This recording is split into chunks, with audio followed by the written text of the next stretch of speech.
Welcome to Forbidden Planet TV. I'm Andrew Sumner, and this is Celeste Bronfman, and this is Andrew Cartmel, and this is Ben Aaronovitch, the creative brains trust behind Titan Comics' new Rivers of London graphic novel series, Deadly Ever After.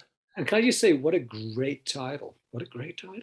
Yeah, amazing title, and a very interesting and very significant change up in your creative mix for this series, because Celeste Bronfman is the writer, Andrew Cartmel is the script editor, and Ben Aaronovitch, once again, what does he do? Galactus-like, is the creator.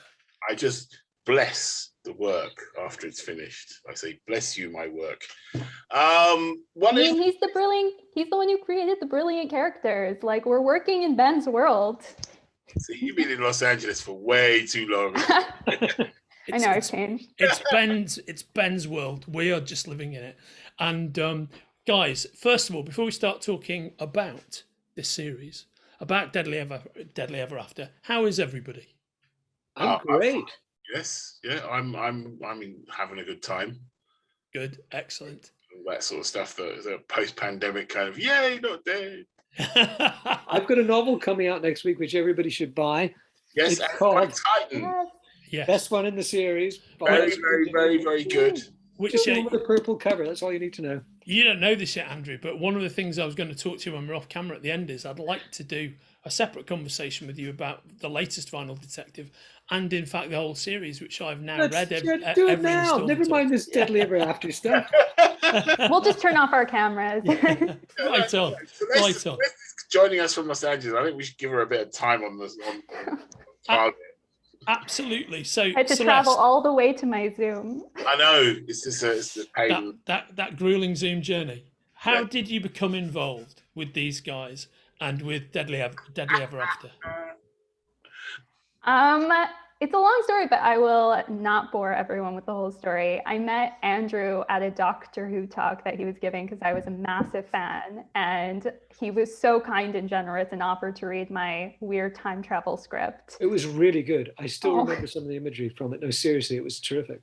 Thank you. But I was really lucky. We stayed in touch, and Ben and Andrew started giving me these incredible opportunities and like really taught me everything I know about comics by allowing me to write the gag strips at the end of the issues. And I didn't really know anything about the format, and I learned so much. And Ben and Andrew would punch up the dialogue and like really helped me kind of get a grasp. And then they were so kind and generous and like giving me the opportunity to pitch a 4-issue arc. And yeah, it's been. We didn't have to do much with those gag strips. Do you remember the shipping one, Ben? Yes, I remember the shipping one. He laughed so hard when he read that. It was great. But, I think it's important to point out that Celeste's pitch went in the mix with our pitches, and we pitched them to them upstairs. And the reaction was, "Oh, we really like this one. We're not very keen on the other ones." Yeah. That was kind of offensive, Celeste, being so much better than the two of us. Right, okay. So, Celeste actually got here quite a lot on her own steam. She wasn't kind of parachuted in. She pitched it in there, and I was very pleased because I thought it was we all thought it was a very good pitch, but we did actually try quite hard with our own pitches, and so we were beaten. And we don't hold that against her at all in any way whatsoever, honest. We were kind of like pussyfooting around, trying to work out how can we, slaughter in. And they came back and said, we didn't much like your pitches, but we really liked Celeste. We were knocking at an open door. No, seriously, that's what happened when we showed it to the powers that be at Titan. So that was, number one, great, heap sigh of relief. Number two, like, what's wrong with our pitches, man? So Celeste, what is the synopsis? Now you have to do it. I know. Look at this. This is how they get back at me. So essentially, it follows Chelsea and Olympia, who end up in this kind of fairy tale adventure when deadly fairy tales start coming to life in London. And so, it follows their journey as they try to figure out what's happening and then save all these people who are living out these fairy tales. And why fairy tales? I have a weird, morbid love for like the old fairy tales that had really, really horrific endings. And I think I think it all came about like at the very beginning of quarantine. And I think clearly this is like an image of my mental health at that time. But it was truly dark times, and I was rereading a lot of like Grimm's fairy tales, and I love gothic horror and all these things. And I think at that time I pitched, yeah, Andrew probably has a better memory than I. No, I was just going to say, have you ever read any Angela Carter, those sort of modern takes on classic fairy tales? I haven't actually. Ooh, I'm surprised because you kind of got that angle on it. Oh, interesting. And very popular at Forbidden Planet, Angela Carter. So okay. you're in exactly the right wheelhouse. Wow, there you go. I am honored to be in good company. And that's one of the things that people respond to so strongly. And the basic subject matter, what you're writing about, people just love it. Oh, that's really nice. I think it's like really like it allowed these characters to escape into this weird world that maybe people are familiar with. Yeah, it was exciting to write. It's interesting because before I heard you say that, I was aware of the fact that your career has squared what is to me a very interesting circle, from Degrassi to Big Top Academy to Star Trek, through to Rivers of London via My Little Pony. And I think if you jumble all those things up, you actually get horrific, soul-scarring fairy tales. Celeste, tell the folks what you're doing as your day job at the moment. Well, I'm working at Marvel now, which is very exciting. Television, not comics, correct? Yeah. Television, but yeah, no, it is a weird trajectory. You're right. I have not kind of tried to summarize my career journey, but yeah, there's this like warped kind of fairy tale element where it's like these shiny, ponies, and then this like deadly subject matter. I'm a writer's assistant and script coordinator on some of the shows there. I'm very lucky. So because this is Forbidden Planet and we love our Marvel, can you talk about which shows you've been working on?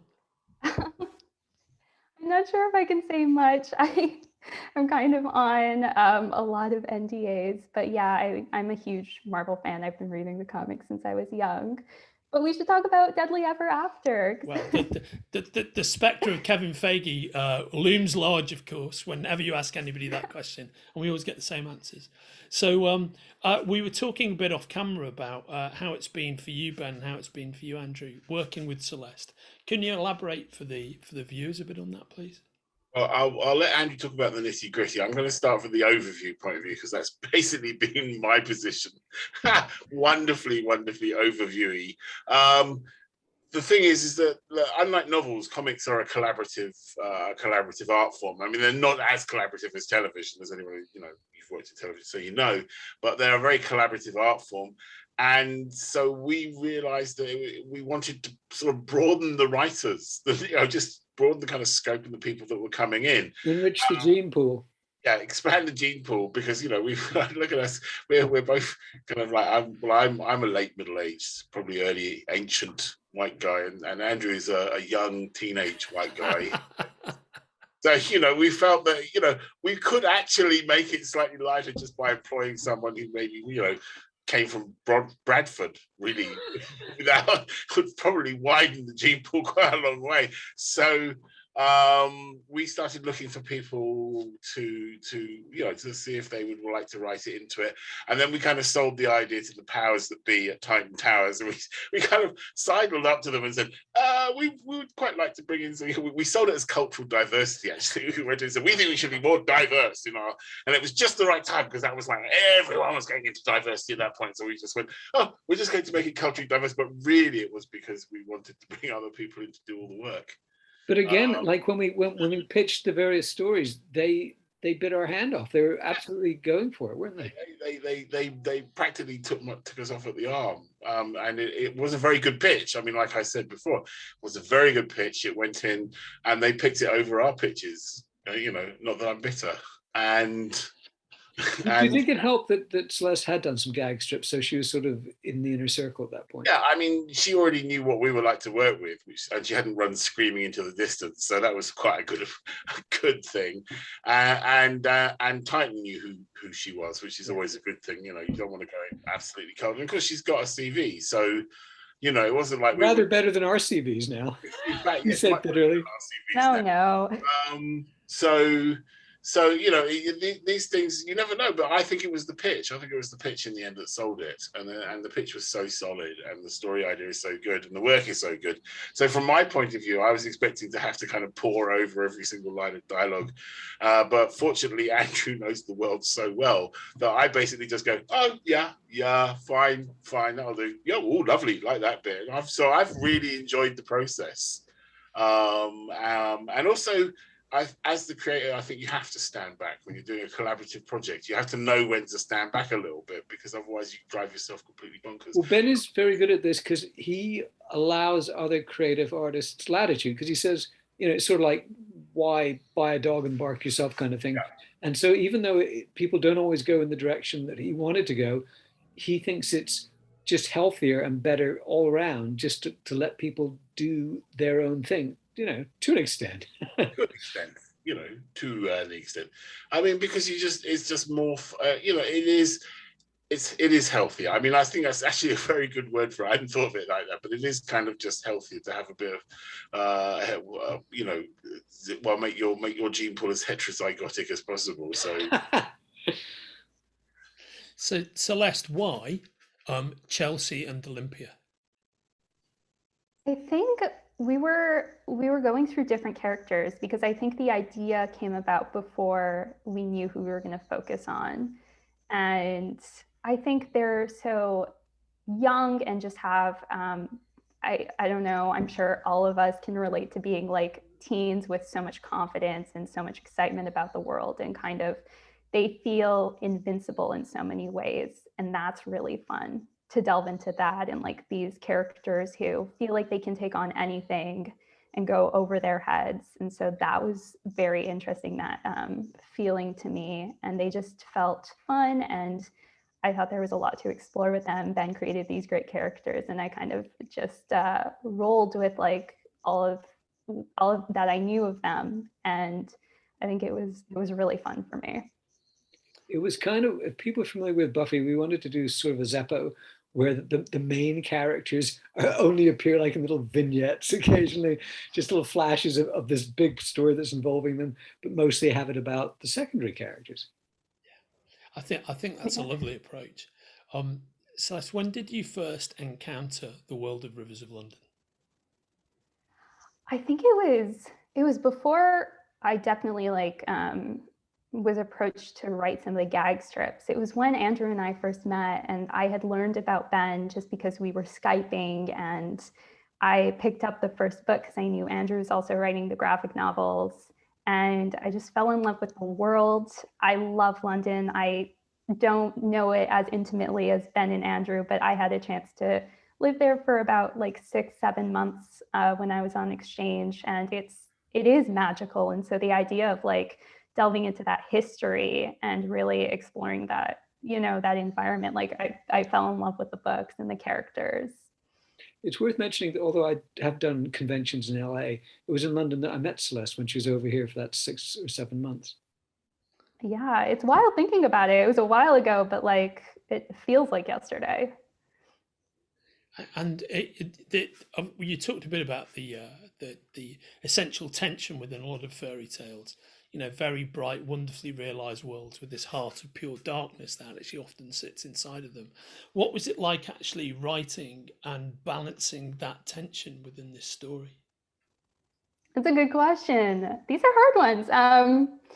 I think the TV and the comics I respond to are ones where it doesn't really, it has fun with the material. I think like I just talked about Doctor Who, but I think like Doctor Who did that so well, and Ben and Andrew come from that show, and like they do such a good job in the books and in the graphic novels of like having that humor with the tension, with that dark tension. And I think in some ways it's almost more disconcerting to have humor when dark things arise, because it's like you're not expecting it, and it's so contrasting, and I think it adds this like layer to the story, to the world, and like really adds to it. So for me, that's like, I think I was following the tone that Ben set, and Andrew helped me keep that tone. But yeah, that's the kind of stuff I respond to as well. So it was. Gotta say, we've just got Celeste's 4th script for the 4th issue,